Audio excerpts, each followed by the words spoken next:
Господи, Исусе Христе, Сине Божи, помилуй меня грешного. Сина и Светиот Дух. Амин. Возлюбени во Христа Бога, браќи и сестри, Христос воскресе! Вистина воскресе! Христос воскресе! Вистина воскресе! Христос воскресе! Вистина воскресе! Радост ни донесе. Која радост ни донесе Господ денес? Истата она што ја има неговите двајца сопатници и соговорници. Едниот од нив беше самиот автор на евангелскиот текст, светиот апостол и евангелист Лука. И тој себе си во ова евангелско четиво воопшто не се запишува.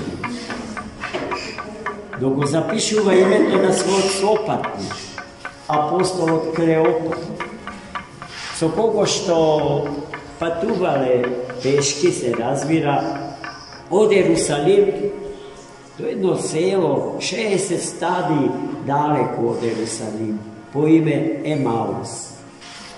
Ова патување на двајцата апостоли е многу живописно, драматично и станало предмет на интерес на бројни уметници во ликовната и филмската уметност. Па и ние кога го читаме, сакали не се ставаме во ситуација на двајцата апостоли, кои што патувале и загрижено разговарале за нешто што во Ерусалим се случи. Енигматично, чудно, нејасно, несватно.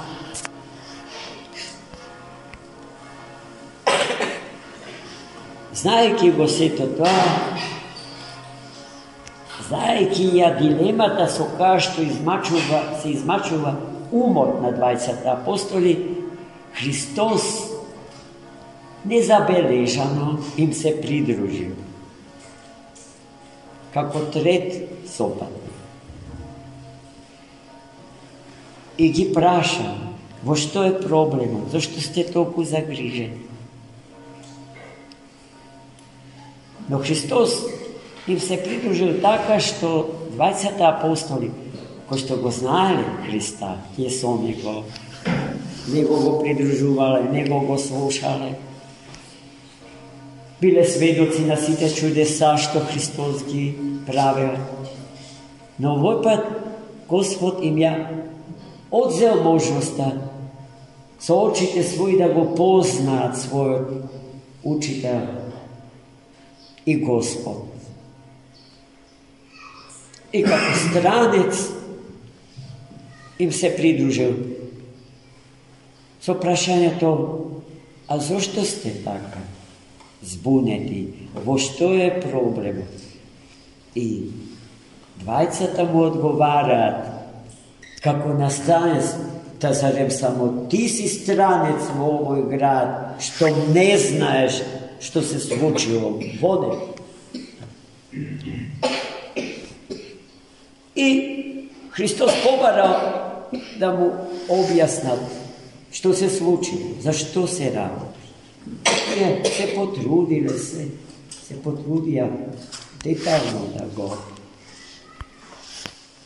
го објаснат случајот со Христа, кого што сите му рекле: го сметавме за голем пророк и спасител на човештвото и на светот. Но со него се случи нешто подруго, надвор од сите наши очекувања. Му судеа, го осудија со расплювање на крст. И тој, кој што требаше да не спаси сите, умре на крстот и го погреба. И тоа е необично чудно, чудо на сите чуда, ама има, му рекоа на Господа. Уште едно чудо поголемо од тоа чудо. Денеска, деномиве, гробот Христов го посетија апостолите и жените, мироносици, и се соочиле со феноменот, со тајната, со чудото на празниот гроб. Него го немало во гроб.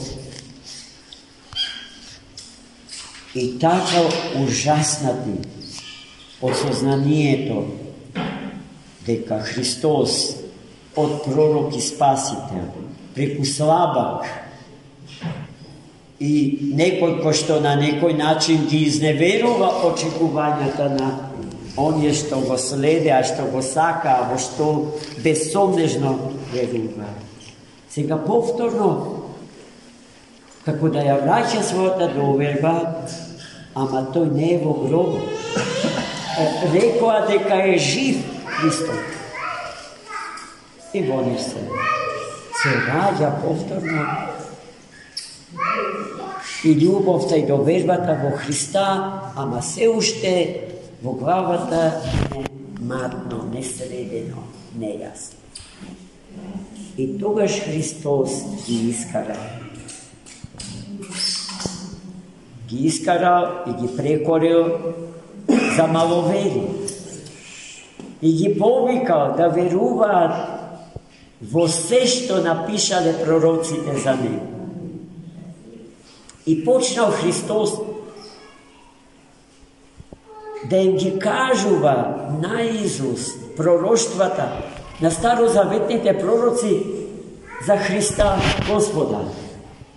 Од Мојсеја до последниот пророк. Сите месијански места во пророчките книги Христос ги извлекол и им ги кажа.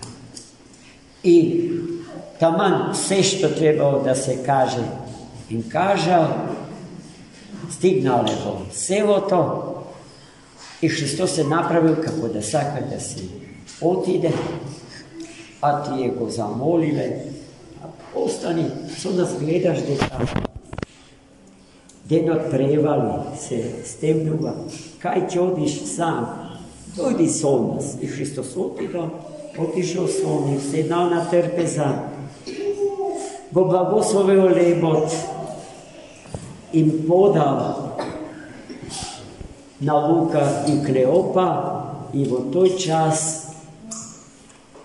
прогледале и го познале својот сакан учител и Господ Иисус.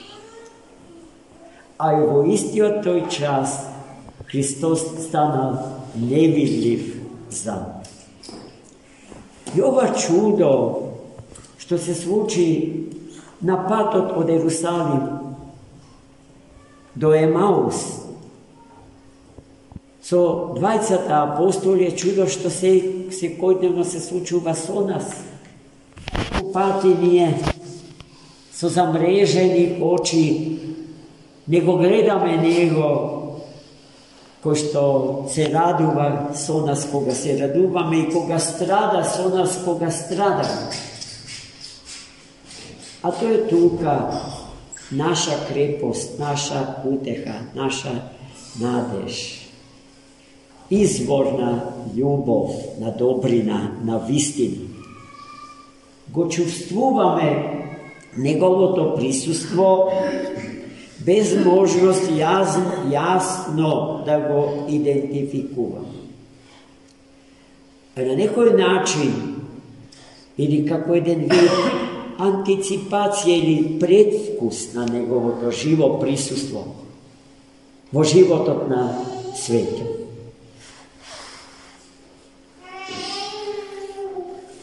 Потоа и двајцата апостоли поитаа да се вратат во Ерусалим за тоа што го видоа и тоа што го чуја, да им го пренесат на другите свети апостоли и сите што со нив биле во Ерусалим. И стигнале, и сето тоа им го кажале, браќи и сестри.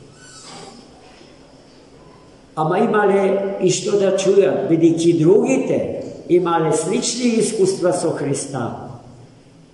Секој од нив, посебно или групно, се сретнале со Христа. Христос им се објавил и им кажа дека вистинската средба со Него од после Неговото воскресение ќе се случи во Галилеја. Кога тој им се откри на сите и кога тие му придоа на Христа со широка преградка, да ја дофатат колку што можат преградката Божија, со која што Бог своето создание го прегрнува и го сака. Својот човек и својот свет, а негов човек и негов свет е човекот и светот од неговите свети раце божествени создадени. Паралелно со тој човек и паралелно со тој свет постои еден друг свет, сосема спротивен од светот Божи, кој што на зло почива и од кој што сме повикани да се одречиме, да се дистанцираме. И така, браќа и сестри, гледајте, се што во Евангелието е запишано, не е нешто што било и никогаш повеќе не се случи. Туку нешто што му припаѓа на вечниот презент, на вечната сегодашност. Нешто што постојано се случува. Со секого и на секое место од планетава Земја. Господ милостив нас да не претвори во добри сведоци на распнатиот, убиениот, погребениот и воскреснатиот Христос заради нас и нашето спасение и заради светов и спасението на светов. Амин. За многу години. Христос воскресе. Вистина воскресе. Господи Исусе Христе, Сине Божий, помилуй меня грешного.